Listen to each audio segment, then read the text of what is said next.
Cloud. Well, welcome everyone, and thank you for joining. So we're very happy to have with us Alexander Ober and Patrick Blonien. So Patrick is also here, Alexander is presenting, and they'll talk to us whether 24/7 trading is better. I'm actually really excited to learn about this. Alexander, the floor is all yours. Thank you very much, Katya. And thanks to all the organizers for putting us on the program and also for putting this together. We're excited to hear feedback about our work. So this is joint work with Patrick. We started this when we were PhD students at Rice. I'm currently on the market and Patrick's now at Carnegie. So first, I'll start with providing some background on sort of why there's pressure to extend trading to 24/7, particularly in sort of large equity markets. I think a lot of this is fairly intuitive, but it sort of sets some background for what we'll be thinking about. So the first reason is human involvement now in trading is sort of less necessary than it's ever been. Sort of a long time ago, it used to be that sort of floor traders would interact with specialists on a physical floor, and so trading was very much a physical act of submitting and executing trades. More recently, sort of many platforms don't have physical floors, and execution and submission is all done electronically. Also, decision-making is now done increasingly electronically. So the majority of trades are submitted by algorithmic traders.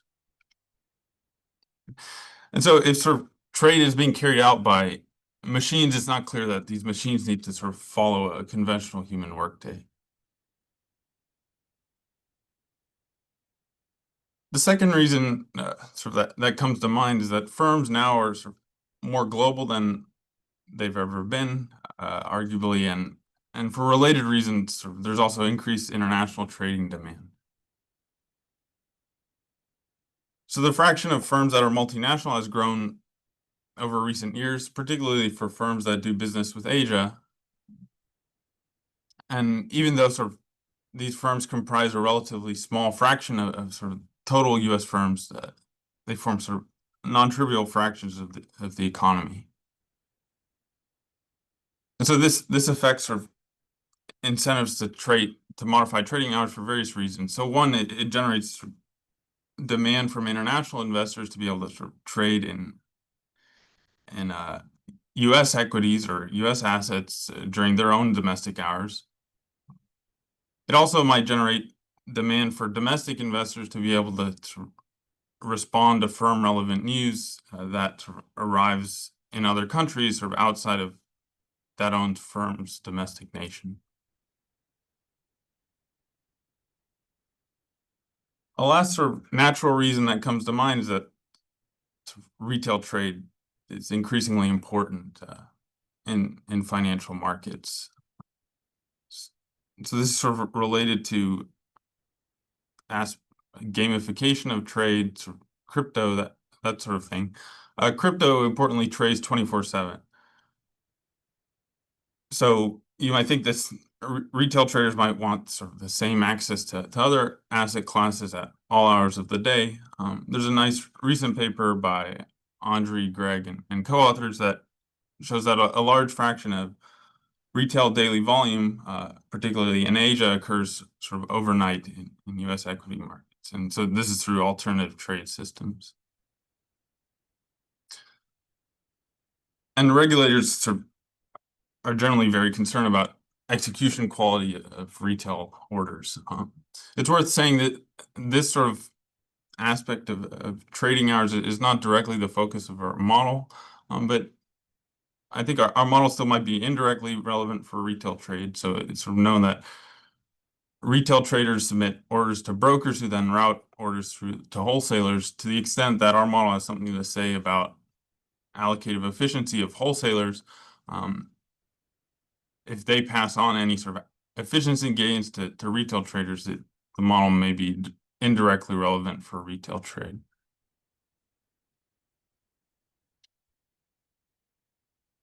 So now I'll show some articles that sort of really make it concrete that exchanges, particularly large equity exchanges, are pushing to extend hours. So I think a lot of this sort of started when 24X, which is a startup, proposed to the SEC to become the first registered equity exchange in the US, and their proposal was approved just less than a year ago. Then soon after, the other larger exchanges followed suit. So New York Stock Exchange polled traders, and they also proposed the SEC to extend their online ARCA platform, or their electronic ARCA platform, to extend its hours, and that proposal was approved. And similarly, CBOE, NASDAQ, and London Stock Exchange have all sort of followed suit in either coming up with plans, weighing, considering, or proposing sort of concrete changes to trading hours. There are some sort of regulatory concerns. So currently, Reg NMS doesn't apply between sort of overnight, and best bid and offer aren't currently streamed continuously. And so it's not entirely clear that the SIPs have the infrastructure required, at least right now, to be able to do so. And so that's sort of a concern. I think in this paper, we're sort of asking a simpler question than many of these sort of background issues provoke. More just how do changes in trading hours affect the welfare of traders in financial markets? And we'll be doing this by studying a dynamic model of large traders for managing inventory risk. A central result of our model will be that a daily market closure can improve the allocative efficiency of the market. So the reason for this is fairly intuitive. So market closures can coordinate liquidity. So as traders sort of enter the overnight period, they're all aware that they won't be able to manage their inventory for a period of time. And so they all trade aggressively. This improves liquidity, further incentivizes traders' willingness or desire to trade aggressively.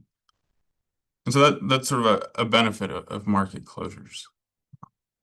So without market closures, traders will sort of infinite horizon setting, traders will sort of slowly, continuously break up trades over time. Closures sort of force them to trade. Closures also have sort of obvious costs. So one is if you restrict traders' ability to trade for a certain period of time, then that limits their ability to respond to shocks. And this can be costly. Also, there's sort of an endogenous response to the coordination of liquidity at the close. So traders are strategic. They're aware that liquidity and equilibrium will be good in the last session of the day. And so they postpone trade towards that last session, which can dry up liquidity earlier in the day. So taking into account these trade-offs, we show sort of in the paper a general result that there's always some length of closure that's better than 24/7 trade. And then we spend some time in the paper thinking about sort of how long is this optimal length of closure. And in particular, in the model, we show that large markets or markets with frequent shocks, they would benefit from sort of a much shorter closure. So for them, sort of 24/7 trade is approximately optimal. And the reason is relatively intuitive. So in large markets with many traders, price impact is generally low because it's dispersed across, sort of marginal demand is dispersed across many traders. And so the sort of relative coordinating benefits of a closure are relatively small. In active markets, you also wouldn't like a sort of lengthy closure because shocks might arrive overnight that can displace traders. In sort of small markets or markets with infrequent shocks, maybe some fixed income that trades on exchange, then the optimal length of closure can be sort of substantially longer.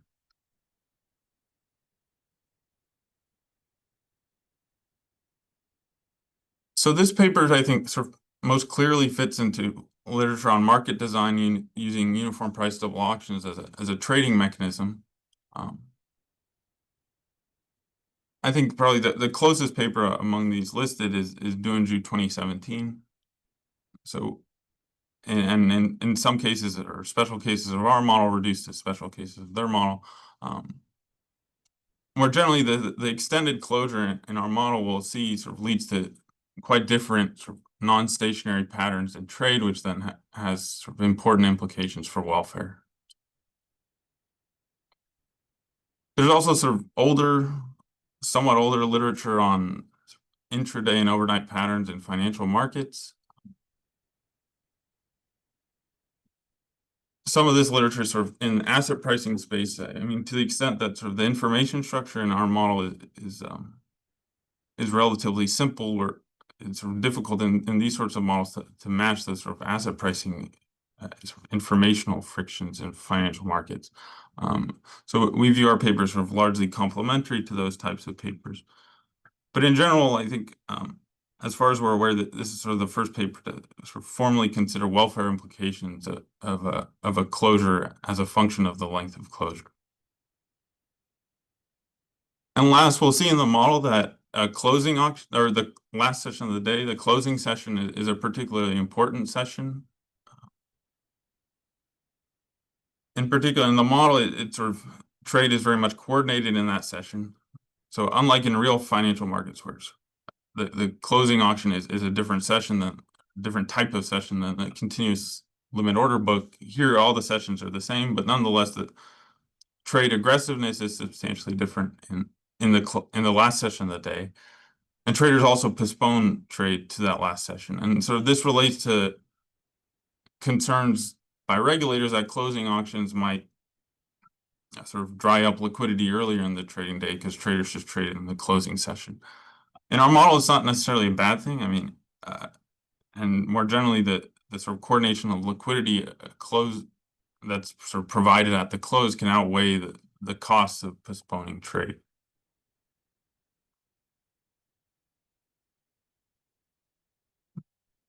So now let me describe sort of the basic framework in the model. So the model set in continuous time. Each unit of time is a day or 24 hours. And each day is broken up into sort of evenly spaced subperiods. So in our benchmark, we'll do everything in sort of discrete trade sessions. Some of the analysis are more convenient with continuous trade sessions. And so then in sort of a benchmark model with a closure, trade will occur during the first T+1 period, so during the day, and then night will be the last delta periods. And then we'll be sort of varying delta, seeing what happens. Okay, so as an example, in the first day, clock time will be from 0 to 1. Trade will occur at times 0h all the way up to cap th. And then night will sort of span the remaining time periods up until date 1. At date 1, the next day will start and sort of the timing will repeat. So more generally, sort of all the timing and the equilibria we look for will be periodic. So for intensive purposes, it's sort of largely sufficient to just restrict attention to sort of time in 0, 1.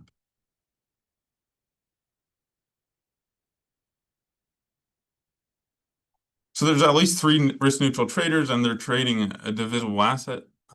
This asset's payoff has 2 components. So one is a fundamental liquidating dividend.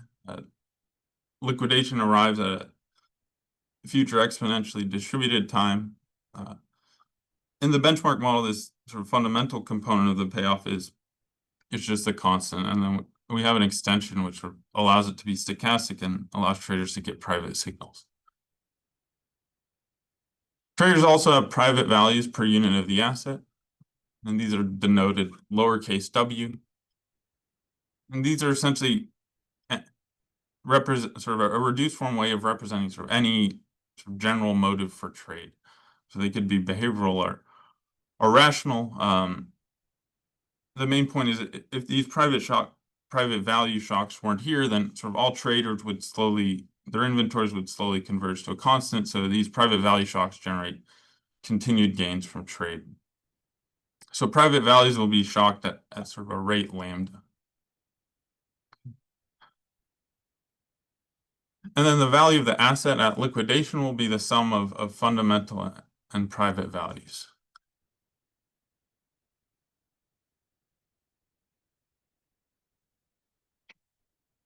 So trade in each session is modeled as a uniform price double auction, and this is sort of in line with a lot of literature or a very large literature on market design. So in each trade session, each trader submits a demand schedule that's a function from price to demand, and then the market clearing price sets net demand to 0.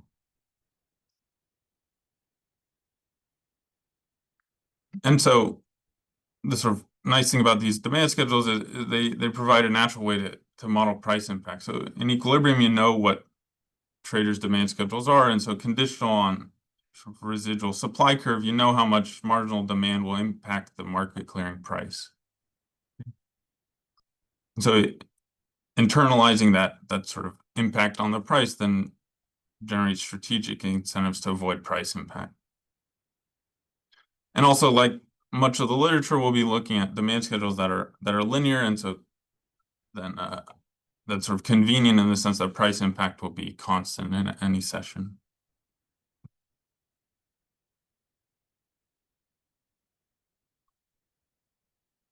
So traders are managing inventories of the asset, so denoted lowercase z, and they're sort of managing these inventories through trade.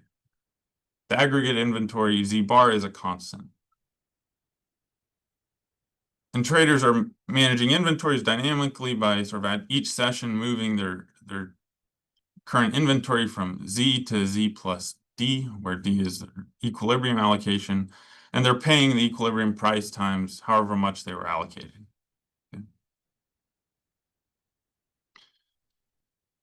And like sort of a large fraction of the literature using uniform price double auctions as a trade mechanism, we're considering or we're assuming their traders have quadratic holding costs.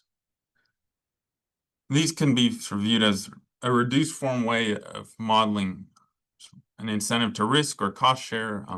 They sort of more generally represent the fact that large traders in particular don't really like uncertainty in their inventories. So the convexity in the cost captures that. And to summarize some of the mechanisms in the model, so traders are managing inventory, and this amounts to sort of, as we'll see, reducing the gap between a desired and current position. And this desired position will be sort of a function of two primitives in the model. So one is the desired position will be a function of z bar, so representing traders' incentives to cost share. So aggregate holding costs are minimized when everybody holds the same quantity of the asset. And second, desired positions will be a function of private values of the asset. So traders with relatively high private values will want to buy from traders with relatively low private values. Okay. So that sort of completes the setup. If there are any questions, I'm happy to pause and take them now.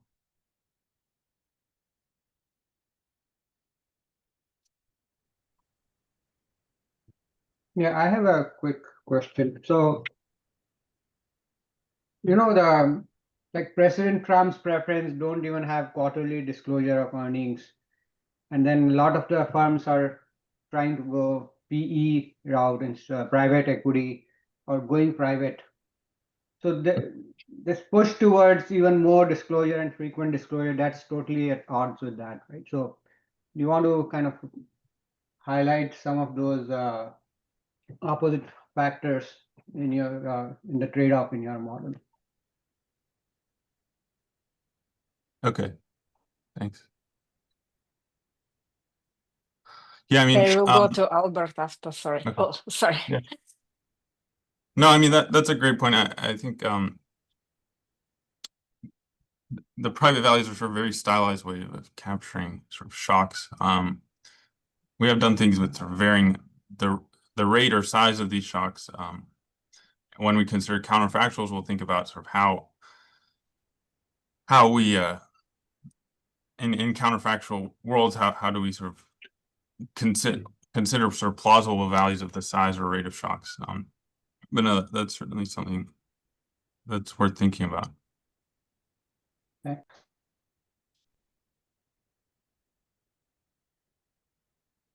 Okay. Am I next, Katja? Yeah, please let's do the co-organizers last. Oh, okay. Thanks, Alexander, for working on this topic. I can tell you that here in Europe, regulators are very much looking at this issue because indeed it's coming from crypto trading. So two thoughts come up. What you haven't mentioned, what could be a reason for liking 24/7 is that you sort of avoid jumps in prices. Or another way of saying that is it's easier to hedge an option and execute a replicating strategy if the market's open all the time. In other words, if the jumps are small when it's closed.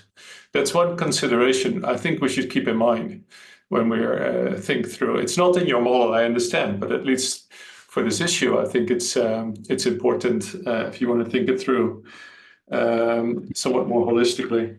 And the other thing that struck me when you were going through your motivation is we've had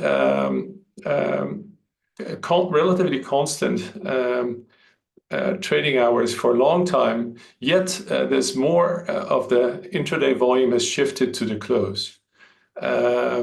And that's something that I've always been puzzling about. I don't think your model can say something about it, but one of the things that I'm always thinking might be happening is if there is a certain cost of being in the market outside of the closure, or even paying attention or following the news or the information flows, it might actually help to have one moment in the day to coordinate presence. And that helps everybody due to simple participation externalities. I'm not sure if this comes out of your model, but I'd be interested to learn if it does, and if you've got something to say about those patterns shifting more of the total volume to the close. Anyway, thanks for working on this. Wonderful. Thank you. And yeah, those are very interesting points, and yeah, we'll definitely think about them. We'll go Josh and then Andre. So just to confirm that no private information about this common value component V, is that right? Yeah, so not in this version. So I think we have a plot at the end where we extend it to do that. Okay, I'll wait till the end. Yeah, see what you have to say there. I was hoping to quickly ask if in this framework, running the market continuously 24/7, but then have auctions that periodically happen parallel to the continuous market would make sense as an alternative to a short close, which is, I think, how they do it in Europe, at least for some stocks. So I actually Not that had they a have similar question to that as well, that you said that especially for large active, you have a shorter, like there is an advantage to a shorter closure, but you don't have any kind of closures coordination during the day. So it's like, what if you had, instead of like just at the end, some sort of intraday coordinated, I don't know, shorter closures, but I guess or auctions parallel to it, or some sort of other, and I guess Albert had the same, like some coordinated time. Yeah, no, those are all good points. I mean, the sort of framework we're considering in that sense is sort of very simple. I think to some extent we sort of elected to just have a period of open and close to keep things simple and not sort of answer these more sort of mechanism design. How would you optimally design the market?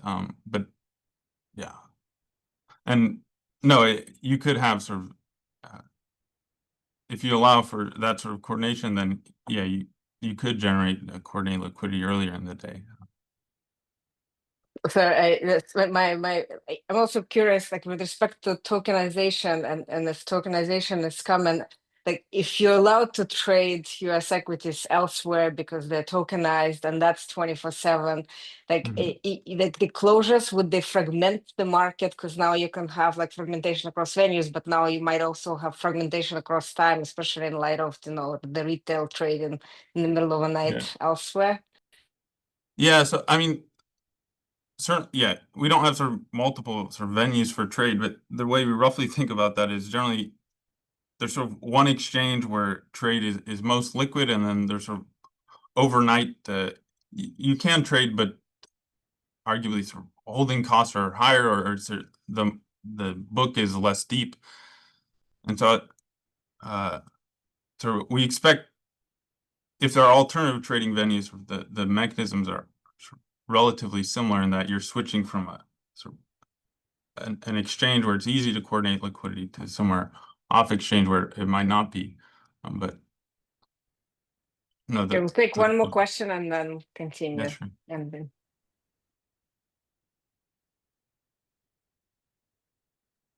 you're muted. Oh, here. Oh, sorry. Yeah, very interesting like settings. My question is about like when those when you're talking about those inventory risk or the liquidities, are you assuming like this is always central limit books? Like in both European and in US, there was a rise of this like bilateral tradings. So even for the like off hours, off exchange, off the book, on exchange trades. It could be better compared to like 24/7 trades, right? So I just wondering like when you set the models, is that requires the information actually across all the limit central books, or this is not a necessary conditions? So yeah, we haven't considered sort of alternative trade mechanisms.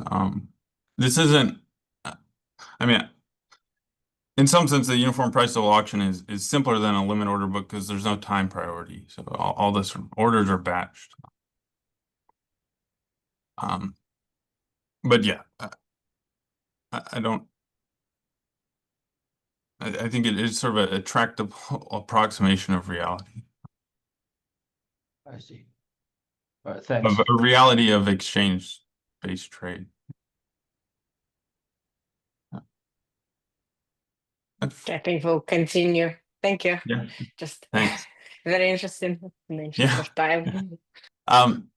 Okay, so now let me go on to describing the equilibrium. So in line with a lot of the literature, we consider linear symmetric equilibria. We also differ by considering periodic equilibria. So demand functions are a linear function of price, each trader's own inventory, as well as each trader's private value. But the sort of linear coefficients on this demand schedule can sort of vary across trading sessions. So they'll be periodic, so they're the same sort of across different trading days, but within a trading day, they can differ across sessions. So in that sense, the model is sort of stationary, sort of in the long run, so across trading days, but there's not stationarity in any given trading day. Equilibrium is given by sort of standard Nash conditions, so conditional on other traders submitting this demand schedule. It's optimal for you as well to submit the same demand schedule. And here optimal means sort of traders are strategic regarding their price impact. So they infer that given these are sort of equilibrium demand schedules, they know the residual supply curve, and so they know how much marginal demand will impact the price. And so they take this into account in their optimization. They also are sort of fully dynamic in their optimization.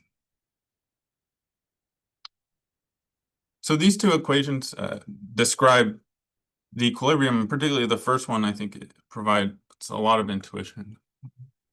So here, this DI star is representing the equilibrium allocation. So it's a constant, which in general can vary across sessions in a given day, times current inventory net of something in parentheses that we'll sort of think of as desired inventory. And this desired inventory is a function of one, your private value. So if you have a higher private value, you sort of trade towards that. So you want to buy more of the asset. And two, it's a function of sort of aggregate inventory. So this sort of represents traders' desire to share inventory costs. C will be negative. So the term in sort of large brackets can be viewed as sort of excess inventory, and each session traders are offloading excess inventory. If C is more negative, trade is more aggressive in a given session. If C is -1, sort of traders offload all their excess inventory, and that's what happens when markets are perfectly competitive. So in general, C will be sort of between 0 and -1. And we'll see a sort of central result is that trade will be more aggressive at the end of the trading day.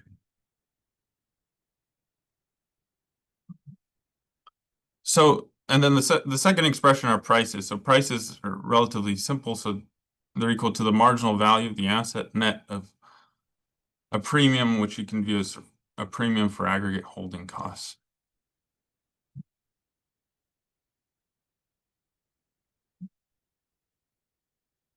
So let me describe some of sort of the incentives that arise in the model in words, and then we'll have some pictures that I think are more clear.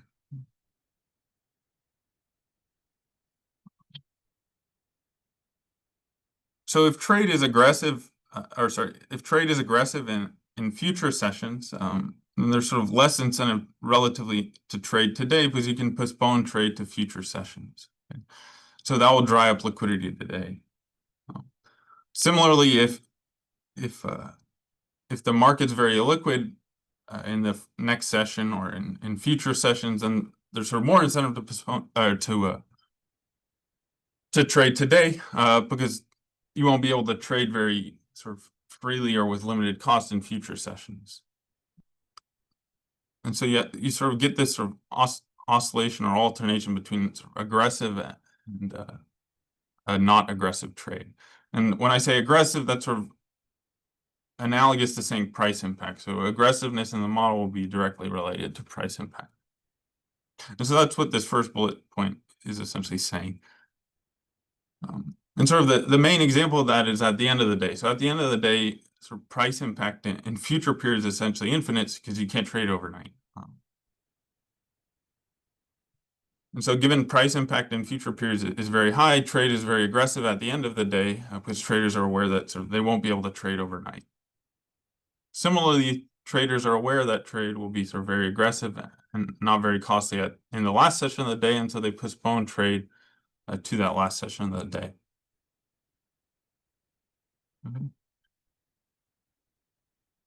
And so more generally, if sort of the strategic incentives, and by that I mean the incentives to postpone trade aren't too large, then there'll be an equilibrium with trade every period during the day. Okay. Otherwise, trade can break down in periods leading up to the closing auction because traders just don't want to trade. So they'd rather not trade and postpone any trade to the closing auction. And these sort of incentives to postpone trade aren't large if, one, the number of traders is large. So if number of traders is large, price impact is dispersed across a lot of traders and it's relatively low. And so there's sort of little incentive to postpone trade because sort of price impact is low in any given session. Similarly, the incentives to postpone trade aren't large if the discount rate or sort of the liquidation rate isn't particularly large. And this is because you don't want to postpone trade if there's a likelihood that the asset will liquidate or pay off between consecutive sessions. And so when sort of trade breaks down, you need to, in order to sort of solve for the equilibrium, you need to allow traders to sort of not trade in a given period. In general, traders could coordinate to sort of not trade in any given sort of subset of periods, and this generates multiplicity of equilibria. To get a unique equilibrium, we impose a trembling hand refinement, and then we show that sort of more generally there's a unique equilibrium with a single sort of no trade period preceding the closing auction. So this will all, I think, be more clear in this picture. So here I'm displaying excess inventory over time. So this is sort of, you can think of it as the gap between Z and sort of desired inventory. And this is sort of a benchmark case in which there is no closure. So traders sort of slowly offload excess inventory. Here I'm assuming there are no interim shocks. So the excess inventory never sort of bounces up. Sort of traders sort of slowly break up orders over time in order to eliminate excess inventory. If the market were perfectly competitive, they would eliminate all excess inventory in the first session. Instead, they sort of slowly break up inventories over time. And this is sort of well known due to Du and Ju and Vinos 99. So this also happens when sort of trade is continuous, or there are continuous trade sessions. So traders are sort of trade smoothly, offloading excess inventory over time. When you introduce a closure, the trade looks substantially different. Okay. So here there's a closure at 3 p.m. And you can see sort of overnight excess inventory is constant. In the last session of the day, a large fraction of excess inventory is offloaded. And that's this sort of coordination effect I've been talking about. In the sessions just before the last session of the day, traders sort of don't offload any excess inventory, and there's just postponing trade to the closing auction. And then earlier in the day, trade looks sort of largely similar to the case without a closure. And so the question of whether a closure is good or bad for welfare sort of in the model amounts to evaluating, is this sort of benefit of liquidity coordination at the close, does it outweigh the fact that one, traders strategically now delay towards the close, and two, you might arrive at the start of the following day in a worse position, particularly if shocks arrive overnight. Sort of similar things happen with continuous trade sessions. So they're actually at the start of the day that the case or trade with or without a closure is actually identical. And then sort of as you approach the end of the day, there's a period in which sort of, in the case with a closure, traders no longer trade, and then at the close, they offload a large fraction of excess inventory. So in the interest of time, I'll skip these two figures and just go to discussing intraday volume. So I think intraday volume summarizes sort of a lot of the intuitions of the model. So it's sort of well known empirically that intraday volume, particularly in equity markets, sort of has this check or U shape.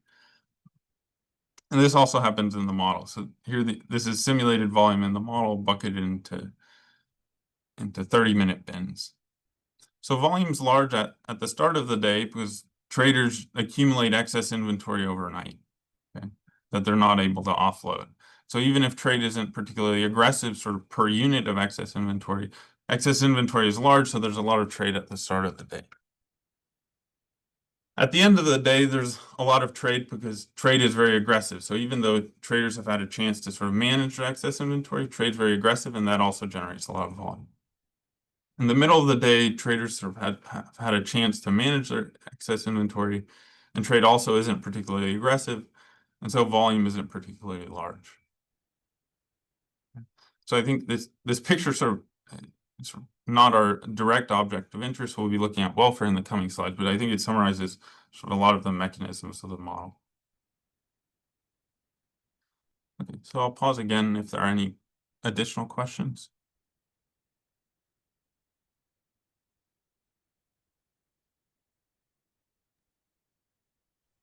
Please go ahead.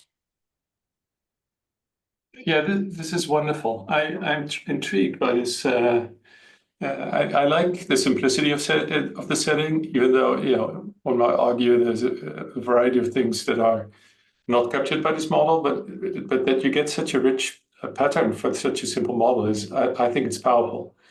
And I'm thinking that result that you basically stop trading at some point if you're so far out from the close and then you hit the close. That is entirely driven by the liquidation rate being constant, in the sense that if I move further out from the close, so more towards the start of the trading session, then you sort of have in front of you the integrated rate of liquidation value. So you have a lot of probability that the liquidation value hits you, and therefore waiting is just too costly for you. Is that the intuition for what's coming out? And if that is, then it basically kicks the ball further afield. Like how should we think about liquidation value in real markets? I'm thinking of it as sort of, if I was sitting on a piece of information that I want to trade on, and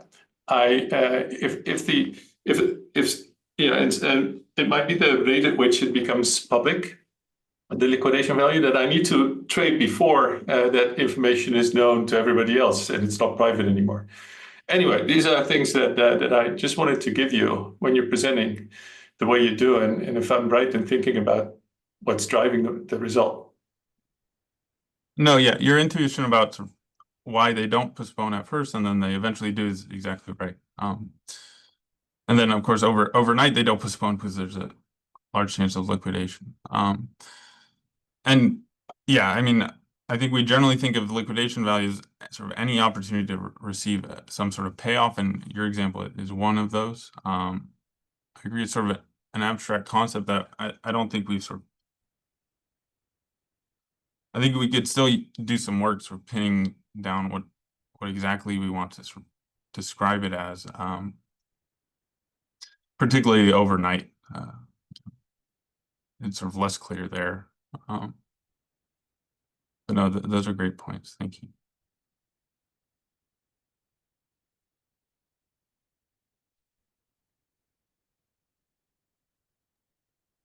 No more questions, so just Okay. let's proceed. Great. Sure. Okay. So now I'll discuss welfare, which is sort of some of the main results of the paper. So the nice thing about these types of models is they often give sort of relatively clean expressions for welfare. So in the model, it's just sort of ex-ante expected utility, and it's sort of a sensible measure of allocative efficiency of the market. And we will study this as a function of sort of different market structures. So a key result is that there's always a sort of interior optimal length of closure. Okay. And then so the obvious question is sort of how long is this optimal length? So in large markets, the optimal length of closure is relatively short. And that sort of makes intuitive sense if sort of a key benefit of closure is coordinating liquidity. In markets with many traders, price impact is low in any given session, and so the coordinating benefit is relatively small. Similarly, in markets with sort of frequent shocks to private values, then the sort of optimal length of closure is also relatively short. And that also makes intuitive sense. So you don't want to have the market close too long if you're likely to be displaced overnight.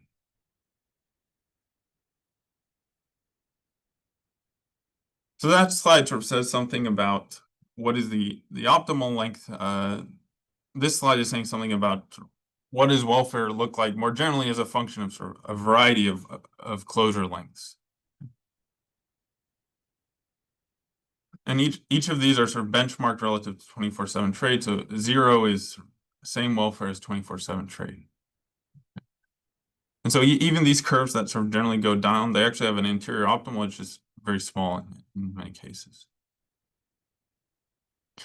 And so two things are worth pointing out. So one, particularly in large markets or markets with frequent shocks, then a lengthy closure can be very costly. So these curves sort of goes down quite steeply, particularly the red curves.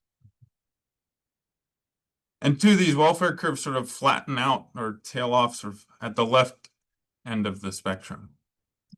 So when the length of closure is relatively short.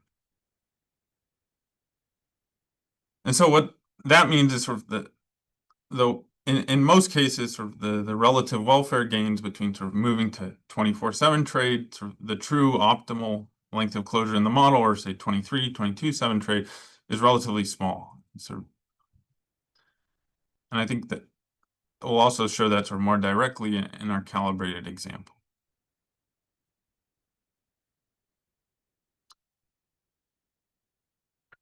So in order to calibrate the model, we calibrate or we fit the model to sort of model our volume data. And we do it on 4 different equity exchanges, focusing on those that have plans to or sort of have already been approved to extend trading hours. Okay. And so then we fit the models by computing model implied volume in given buckets in the day and fitting this to sort of volume in the data. And this allows us to identify some parameters of the model. So in particular, by fitting volume, we identify the ratio of size, the size of shocks between the day and night. as well as the number of traders. And it turns out these two parameters are sort of enough to compute welfare changes.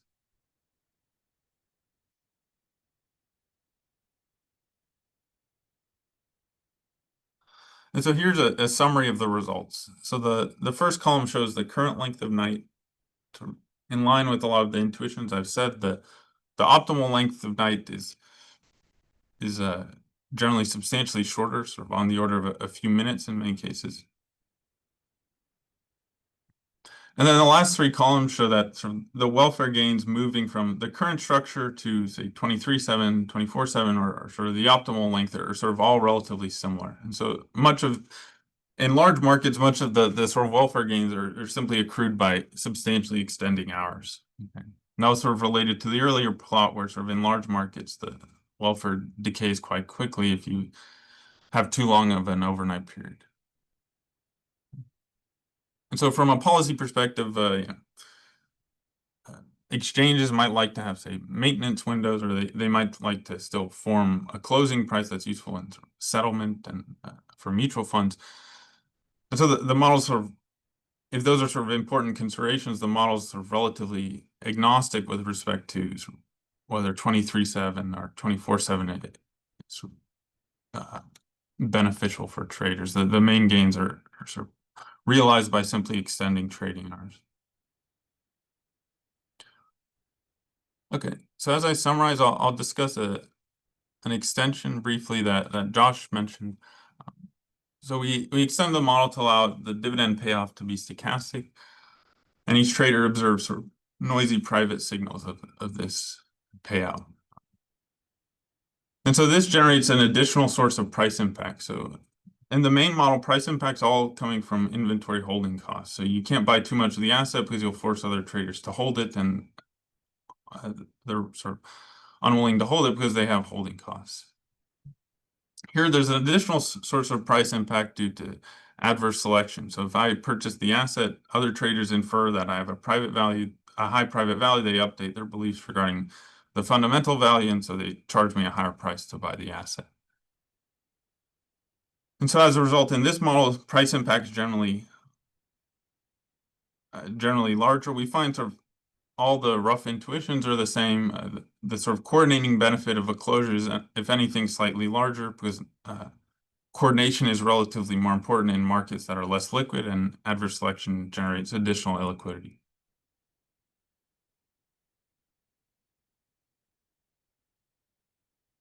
Okay, and so this is sort of a relatively simple model. I think it's stylized of traders' incentives in financial markets, and it's only really speaking also to traders' welfare.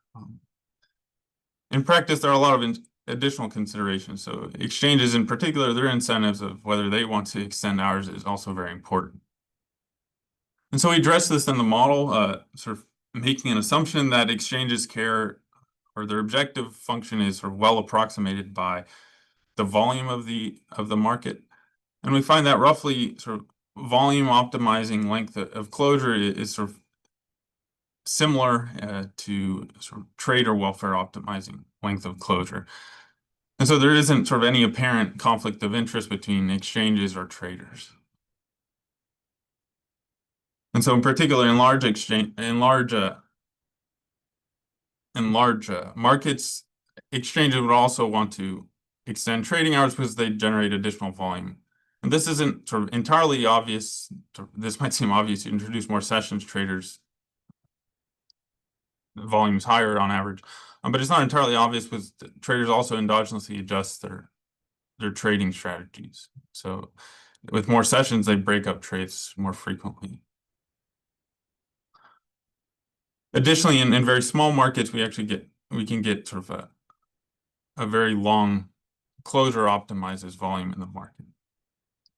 And then in the paper, we discuss a lot of the other considerations, I think, and how we think of them sort of in terms of the model. I think some sort of related things have also been brought up in questions.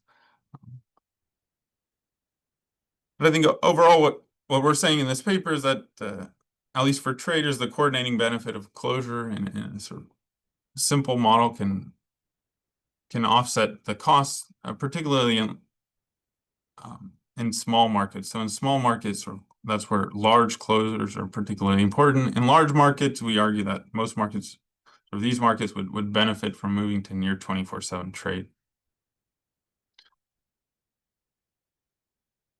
So I mentioned some additional considerations too that I think are particularly interesting, are sort of one, the interaction between retail and institutional traders. So in the model, all traders are sort of ex ante the same.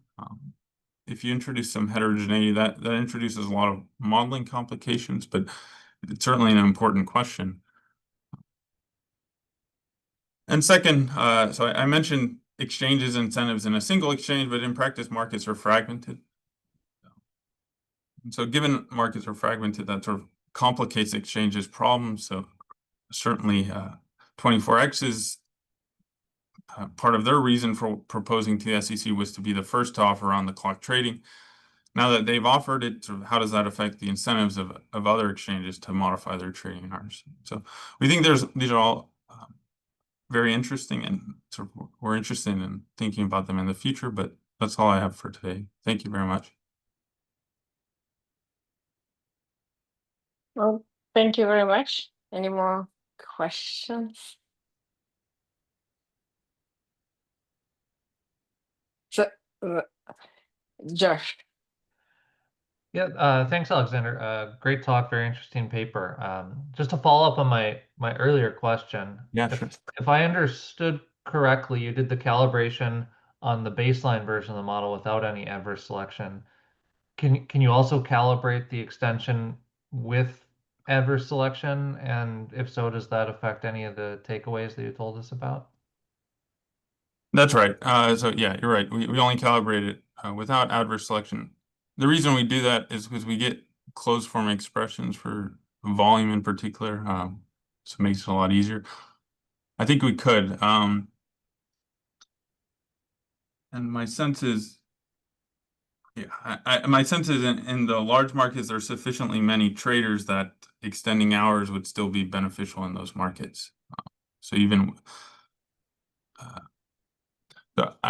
yeah, certainly quantitatively it matters, but I think directionally, my sense, obviously conjecture, would be the results are sort of largely the same. Sounds good. Thank you. Yeah. Albert and then PK.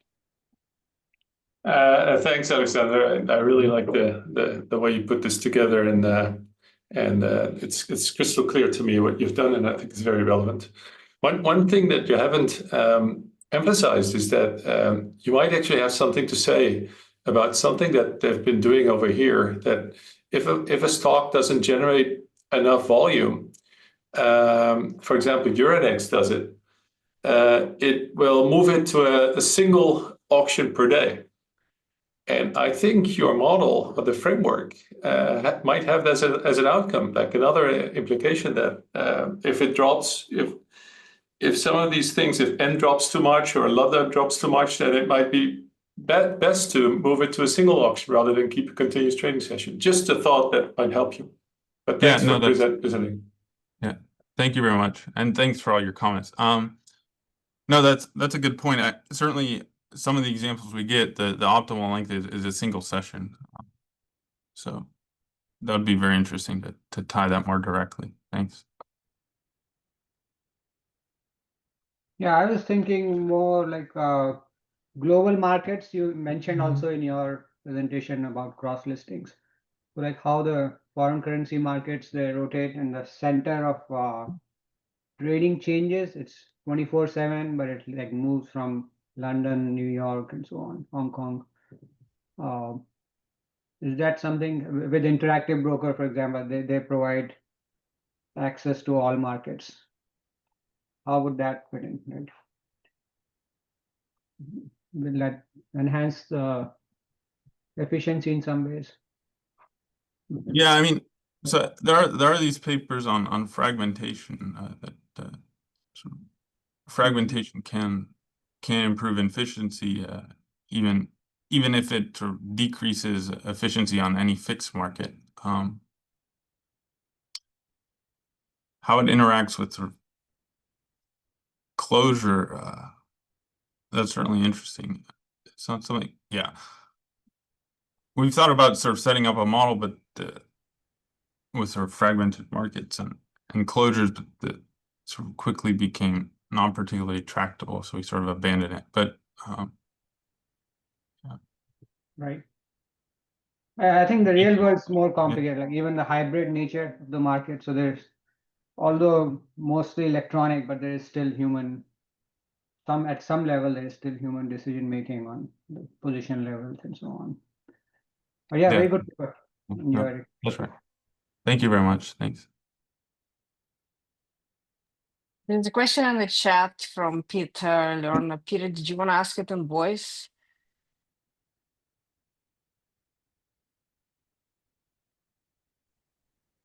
Yes, I assumed that in the model, the liquidity of all stocks is about the same. What if the stocks have like hypothetically low liquidity and high liquidity?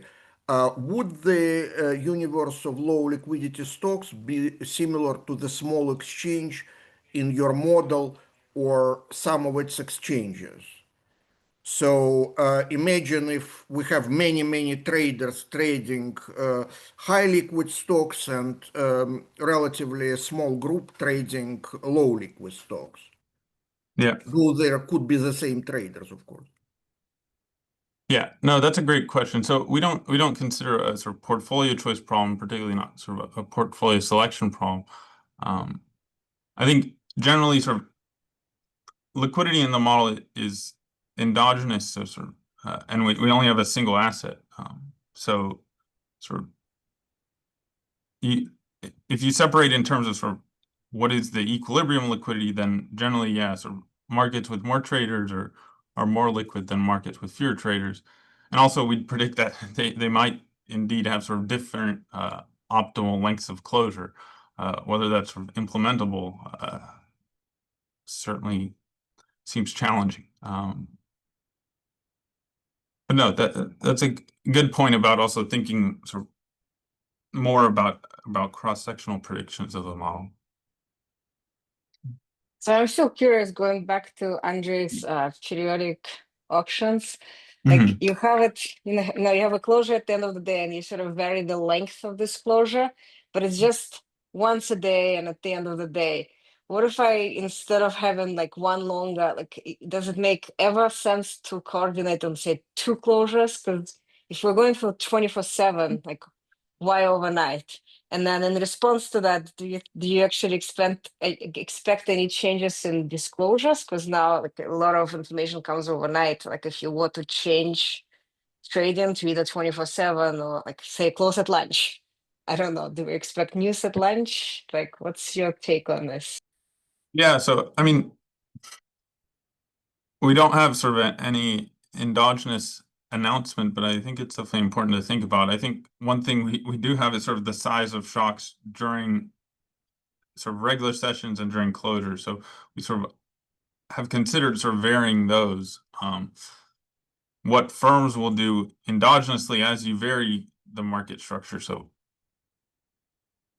that's not particularly clear.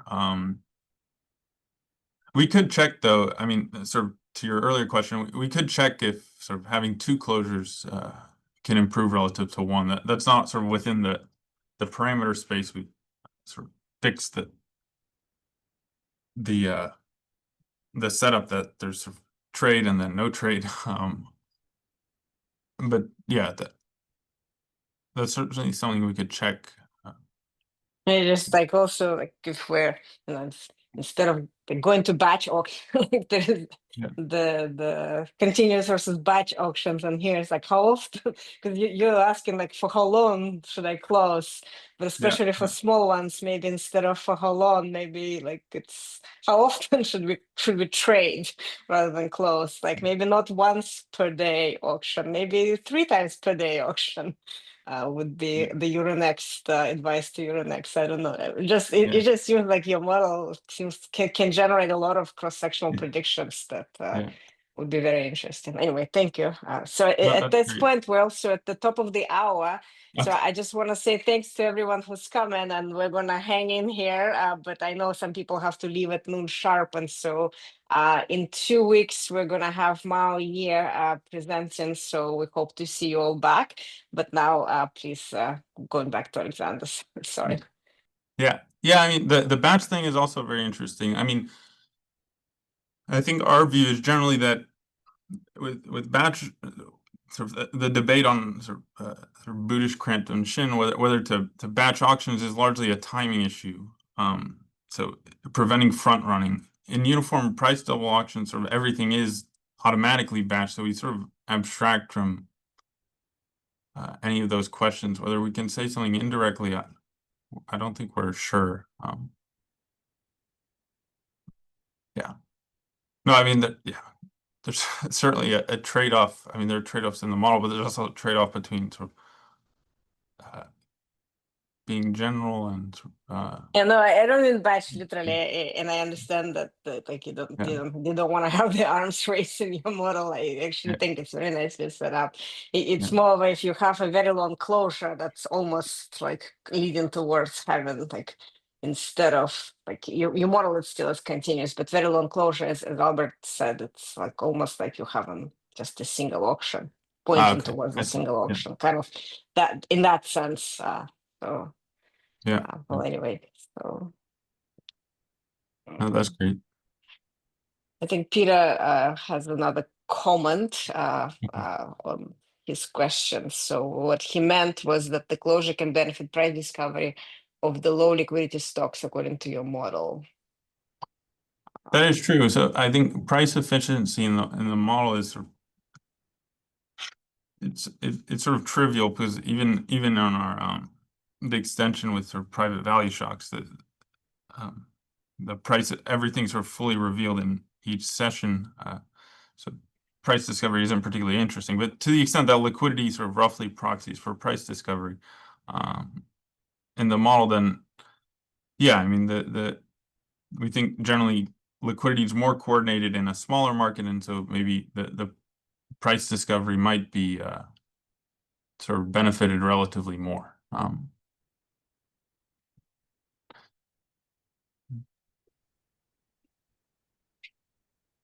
I'll stop the recording. Thanks. Okay.